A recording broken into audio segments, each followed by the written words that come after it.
मन नहीं लग रहा किसी चीज़ में। हो जाएगी। हेलो दोस्तों, गुड मॉर्निंग, राधे राधे। स्वागत है आपका मेरे एक और नए व्लॉग में। तो आज है महाशिवरात्रि और हमारी पूजा हो गई है। तो आप सबने शिवरात्रि कैसे मनाई मुझे ज़रूर बताइएगा और मेरे साथ आज व्लॉग में बने रहिए। आज का दिन बहुत अच्छा बना है, महाशिवरात्रि है भाई। तो अब जा रही है हस्बैंड की चाय, क्योंकि मैंने उनको नाश्ता दे दिया था पर चाय नहीं पी थी उन्होंने, क्योंकि सुबह इतनी जल्दी होती है ना कि क्या पहले खाना क्या बाद में खाना कुछ भी पता नहीं होता। तो मैंने कहा पहले अपना नाश्ता कर लीजिए, फिर आप चाय पी लीजिएगा। तो इनको चाय देने के बाद मैंने कहा मैं भी साथ में चाय पी लूँ, क्योंकि मैं बहुत मिस करती हूँ अपने हस्बैंड के साथ सुबह की चाय, क्योंकि सुबह इतनी जल्दी होती है और वो इतना जल्दी सुबह आजकल जा रहे हैं साइड के लिए कि मेरे साथ चाय मतलब एक कप चाय भी उनके साथ नहीं पी पा रहे हैं। तो आज मैं फटाफट से अपनी चाय भी ले आई। हमने कहा आप नाश्ता करो, मैं आपके साथ ही चाय पीऊँगी। मैं भी बैठ गई चाय पीने के लिए और मैंने बाबू को थोड़े से फ्रूट्स दे दिए। हम लोग के साथ में बैठ के वो खा लेता है, उसको भी लगता है कि हाँ सुबह सब लोग नाश्ता कर रहे हैं तो मुझे भी नाश्ता करना चाहिए, खा लेगा, वरना बाद में थोड़ा सा नखरे करता है। खिलाने के लिए काफ़ी उसके पीछे भाग दौड़ करनी पड़ती है। और ऐसे ही सुबह हम तीनों का हमारा फैमिली टाइम भी हो जाता है साथ में। कभी कभी हो पाता है क्योंकि इनको अक्सर जल्दी जाना पड़ता है। लो फिर क्या, हस्बैंड जूते मुझे पहन के तैयार हो गए ऑफिस जाने के लिए, थोड़ा सा सात्विक से के साथ खेल रहे हैं। उसके बाद लो रेडी जाने के लिए। अब हम और माँ बेटा घर में रहेंगे अकेले शाम तक। आज हस्बैंड बोला है कि वो जल्दी आ जाएंगे, तो फिर ज़्यादा टेंशन नहीं कि चलो वो जल्दी आ जाएंगे। चलो हमने और सात्विक ने बाय बाय किया और राधे राधे किया पापा को, माधव के। सो सात्विक को पापा से खिड़की से भी बाय बाय करना होता है। उसको कहता है मुझे दिखाओ, पापा को दिखाओ, पापा को दिखाओ। तो पापा से यहाँ से भी बाय बाय हो रही है। और पापा भी जब तक पूरा रास्ता निकल नहीं जाते तब तक पापा भी बाय बाय करते रहते हैं। तो हस्बैंड निकल ही रहे थे तब तक आशीष भी घर आ गया, तो वहीं पे दोनों की मुलाकात हो गई। हस्बैंड लेकिन ऊपर नहीं आए क्योंकि उन्हें वैसे भी देर हो गई थी। तो उन्होंने कहा तुम ऊपर चलो, मैं तुम्हें शाम को मिलता हूँ। कह देते हैं शाम को मिलता हूँ, लेकिन मिल किसी से नहीं पाते हैं। तो ये जैसे ही ऊपर आया और मेरा कैमरा देख के हंसने लगा, अरे मेरा एंट्री आप रिकॉर्ड कर रही हैं, ऐसा क्यों? फिर मैंने उसे बताया नहीं नहीं मेरा व्लॉग बन रहा है। तो कह रहा अच्छा ठीक है, लेकिन थोड़ा सा शर्मा रहा था। तो वो जैसे ऊपर आए था मैंने उसको वापस नीचे भेज दिया। मैंने कहा आशीष मेरा एक पार्सल आया है। तो फिर वो बेचारा नीचे गया और मेरा पार्सल लेके आया। उसने पेमेंट खुद ही कर दिया, इसलिए मैंने बाद में उसको पैसे दिए और मैंने रख दिया कि मैं पार्सल बाद में खोलूँगी। तो जैसे मैंने पार्सल रखा, इधर क्या देखा, सात्विक ने पूरे पपीते के अंदर सारा नमक ही नमक डाल दिया है। मैंने कहा ओ माय गॉड, पूरा बर्बाद कर दिया, पूरा नमक भी और पपीता भी। तो अभी बैठेगा ना खुद खाएगा ना किसी को अच्छा लगेगा अभी ये।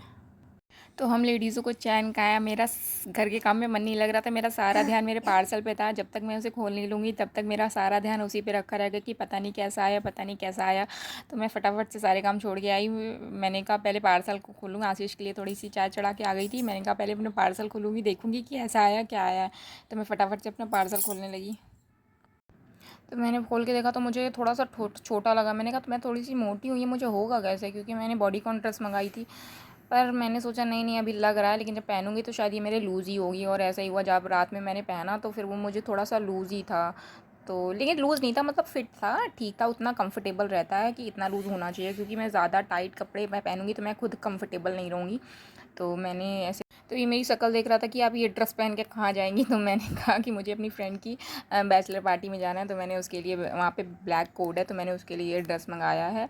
अब देखो मुझे 21 तारीख को जाना है तो मैं इसको ट्राई करूँगी। वैसे मुझे ठीक लग रहा था क्योंकि टाइम भी नहीं था, अब 21 तारीख बहुत आने वाली है, बिल्कुल टाइम नहीं था। तो मैंने कहा चलो ठीक है, अच्छी लग रही है बहुत, मतलब अब वैसे कपड़ा वगैरह मटेरियल वगैरह बहुत अच्छा था। आप लोग को चाहिए हो तो मुझे कमेंट में बता देना, मैं आपको लिंक को शेयर कर दूँगी वहाँ पे।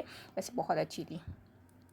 तो मैंने उसको वापस फटाफट से वैसे ही था कि वैसे ही पन्नी में पैक कर दिया। तो कह रहा कि आपको फिर से रिटर्न करना है इसको। मैंने कहा नहीं, इधर उधर पड़ी रहेगी, इसलिए वैसे ही इसको पैक कर देंगे, ताकि शाम को हस्बैंड को दिखाएंगे तो मतलब उनको लगेगा कि हाँ मैंने अभी तक खोला नहीं है इसको। तो इन लोगों ने चाय पीने से मना कर दिया था और दोनों का व्रत था। चाची जी भी आ गई थी। तो मैंने सोचा चलो ठीक है, मैं इन लोगों के लिए पपीता काट देती हूँ, इन लोग का व्रत है तो ये लोग पपीता खा लेंगे। तो मैं फटाफट से पपीता काटने लगी। तो देखिए सात्विक कैसे आ गया, क्योंकि उसको पपीता बहुत पसंद है, तो आ गया मुझे भी खाना है पपीता। तो फिर मैंने फटाफट से पपीता काटा और इन लोगों के लिए। तो सात्विक को भी अलग से देना पड़ा मुझे पपीता, क्योंकि उसको भी बहुत पसंद है, वरना जिद करने लगता कि मुझे भी पपीता खाना है। मैंने भी नाश्ता नहीं किया था, तो फिर हम चारों लोगों ने मिलके पपीता खाया। और सात्विक को देखो कैसे मज़े से टेक लगा के पपीता खा रहा है। मैं बैठी, मैंने कहा इसने बोतल से अपनी पूरा बेड पे पानी गिरा दिया था, तो मैंने बाद में फिर अपनी बेडशीट चेंज की क्योंकि उसने पूरा गीला कर दिया था पानी, पानी गिरा के, सॉरी, बेडशीट में। फिर मैंने फटाफट से बेडशीट चेंज की और ऊपर नीचे ड्राई शीट थी वो भी भीग गई थी। फिर मैंने उसे थोड़ा सा हल्का सा ब्रश से सुखाया, उसके बाद दूसरी बेडशीट बिछा दी क्योंकि उसने मतलब पूरा गंदी कर देता है ऐसे बेडशीट, क्योंकि उसी में खाना पीना सब, बच्चे के चक्कर में सब कुछ उसी बेड में होता है और कोई भी आता है तो उसी बेड में बैठ जाता है, तो सब मैसी मैसी सा गंदा गंदा सा सब हो जाता है। तो बेडशीट ठीक करने के बाद मैंने कहा फटाफट से इसको भी लगे हाथ नहला दूँ तो मैंने इसको नहलाया और चुपचाप, जानते हैं ना, उसको नहाने के बाद कपड़े पहनने के बजाय कम्बल में घुस के बैठता है, तो कम्बल में घुस के बैठा था, कह रहा कपड़े नहीं पहनूंगा, ठंडी लग रही है। तो फिर फटाफट से इसको भी कपड़े पहनाए क्योंकि इसको तैयार करके खाना पीना खिला दो तो ऐसे लगता है घर का दिन का सारा काम, मतलब आधा काम तो हो गया है। तो मुझे ये हाईनेक अच्छी लग रही थी, मैंने पहनाई, फिर ये थोड़ी गंदी लग रही थी तो मैंने इसको उतार दी क्योंकि हमें लग रहा गंदा कर। मैं इसको तैयार करके बैठी, तब तक फ़ोन आया कि तुम्हारा आपका एक पार्सल आया, तो मैंने सोचा कि आज दिन में दोनों पार्सल आ गया, तो फिर मैं फटाफट से नीचे आई तो मेरे पास चेंज नहीं थे, तो मैंने बगल में चाची से चेंज करवाए, उन्होंने बगल में जाके किसी से पैसे चेंज करवाए, फिर मैंने पार्सल वाले को दिए और चाची जी ने कहा लो दिखाओ क्या आया है, खोल के फिर चाची जी ने देखा तो मैंने कान्हा जी की मच्छरदानी मंगाई थी। तो चाची जी मच्छरदानी देख के बहुत खुशी, बताती बताओ यार कितनी कारीगरी है लोगों के अंदर, बताओ इतनी छोटी सी मच्छरदानी मंगा दी और सच बताए इतनी क्यूट लग रही थी मच्छरदानी, मतलब बहुत अच्छी लग रही थी। घर के सारे काम तो हुए जा रहे थे पर सुबह से मैंने अपने बालों से तौलिया नहीं हटाया, तो मेरा सर इतना भारी भारी लगने लगा था क्योंकि बाल गीले थे और तौलिया भी गीला हो गया था, तो सर बहुत भारी भारी लग रहा था।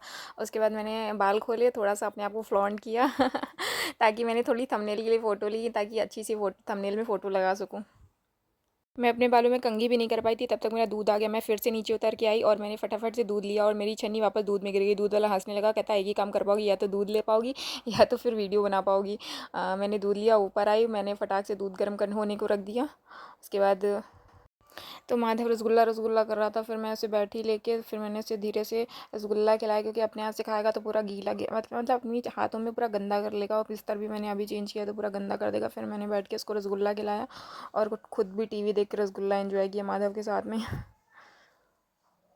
लड़के को मेरे सूखा चावल अच्छा लगता है, सिर्फ सूखा चावल खाता है, लेकिन फिर भी मैं इसे सूखा चावल थोड़ी ना खिलाऊंगी, मैं कुछ ना कुछ मतलब उसके साथ मिला देती हूँ। तो अभी मैं सिर्फ पनीर बनाया था मैंने, तो फिर उससे मैं 2 टुकड़े ले आई।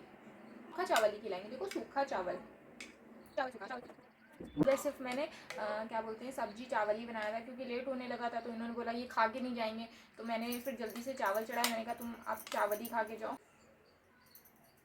क्योंकि ऐसे मत जाओ, क्योंकि कभी कभी तो खाना खा के जाते हैं, वरना सुबह अर्ली मॉर्निंग जाते हैं तो कुछ भी नहीं खा के जा रहे हैं।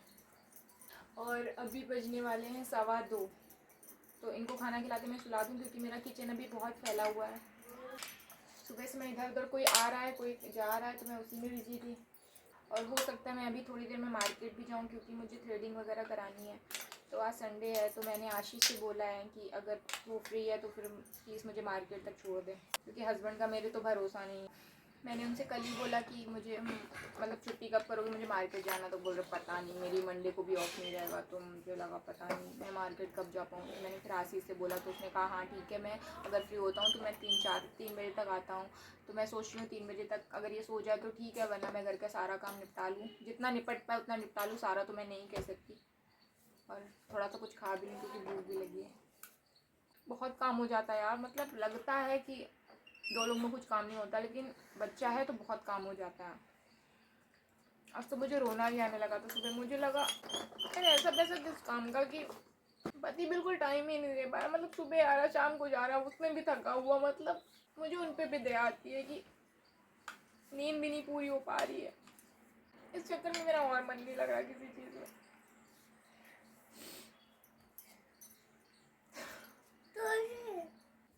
भाई मैं इनसे बोलने लगती हूँ तो बोलते हैं मिट्टू थोड़े दिन का काम है, फिर तो फ्री हो जाऊंगा, फिर तो फ्री हो जाऊंगा, लेकिन मुझे ऐसा बहुत अकेला अकेला सा फील होने लगता है। मुझे अच्छा नहीं लगता जब मेरा हस्बैंड इतना बिजी रहता है। तो मुझे इस बात का भी बुरा लग रहा था कि मेरे हस्बैंड लेट नाइट आ रहे हैं और सुबह अर्ली मॉर्निंग जा रहे हैं और बिल्कुल आराम भी नहीं कर पा रहे हैं, और मुझे उनसे ढेर सारी बातें करनी है जो कि मैं नहीं कर पा रही हूँ। मैं बहुत सारी चीज़ें मुझे उनको बतानी है जो उनके पास टाइम भी नहीं है, ना फ़ोन पे बात कर पा रहे हैं और ना घर पे, तो मुझे और बुरा लग रहा था। चलिए वीडियो काफ़ी लंबा हो रहा था, तो इसके मिलते हैं इसके नेक्स्ट पार्ट में, टू बी कंटिन्यू। और इस वीडियो को लाइक शेयर सब्सक्राइब ज़रूर कर लीजिएगा। Thanks for watching, bye bye.